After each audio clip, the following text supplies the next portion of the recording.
নাজেহাল গরম আর একঘেয়ে খাবার, একদম বোর হয়ে যাচ্ছি জানো তো। তাই একটু অন্যরকমভাবে সেই দিনেই রুই কালিয়াটা বানিয়েছিলাম। এতটাই অসাধারণ আর এতটাই টেস্টি হয়েছিল, সত্যি মনে হচ্ছে এখন প্রত্যেক দিন এই রান্নাটাই করি। তো চলো রেসিপিটা দেখে নিই দেরি না করে। প্রথমেই রুই মাছগুলোকে একটু মিডিয়াম সাইজ করে কেটে নিয়েছিলাম, মানে বেশি ছোটও না আবার খুব বেশি বড়ও না।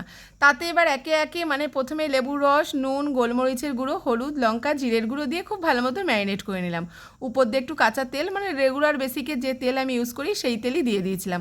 এক টুকরো আদা আর কয়েকটা কাঁচা লঙ্কা দিয়ে একটা মিহি পেস্ট রেডি করে রেখেছিলাম। তার থেকে আমি মিডিয়াম সাইজে 2 চামচ সেটা অ্যাড করে দিলাম। টমেটো কুচিটাও অ্যাড করে দিলাম। আর এখানে কিন্তু একটু বড় চামচের দেখো, মানে আগে থেকে আমি সর্ষেটা এরকমভাবে শুকনো খোলা একটু গুঁড়ো করে রেখেছিলাম, সেই শস্য বা গুঁড়োটা আর কি অ্যাড করলাম, শস্য বাটা আর কি, সেটা আর কি শুকনো অবস্থায় আমি গুঁড়িয়ে রেখেছিলাম, সেটা দিলাম। তোমরা চাইলে এখানে বাটাটাও ইউজ করতে পারো।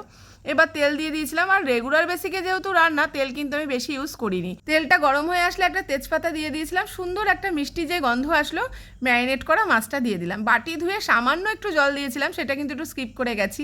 এবার দেখো কি সুন্দর, মানে সব একদম যেই ফুটতে শুরু করেছে, কালারটা দেখো কি দারুণ।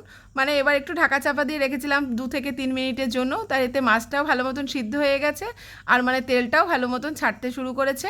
অন্যদিকে আর একটা কড়াইতে আমি এবার কয়েকটা কাঁচা লঙ্কা, শুকনো লঙ্কা আর একটা পেঁয়াজ এরকম একটু বড় বড় করে কেটে নিয়েছিলাম কিউব কিউব করে। তো সেইটা দিয়ে খুব ভালো মতো নাড়াচাড়া করলাম। পেঁয়াজটা একটু ভাজা ভাজা হয়ে আসলে যে মাছটা আর কি কড়াইতে আর কি ফুটছিল, সেটা এবার এই তেলের মধ্যেই দিয়ে দিলাম। দেখো কি দারুণ, মানে আর কিচ্ছু লাগবে না, একদম সহজেই রান্না রেডি। উপর থেকে যদি একটু ধনেপাতা দিতে চাও তো একদম, আমার কাছে ছিল না সেটা, তাই স্কিপ করে গেছি। দেখো কি দারুণ কালিয়া একদম রেডি, বাড়িতে বানিয়ে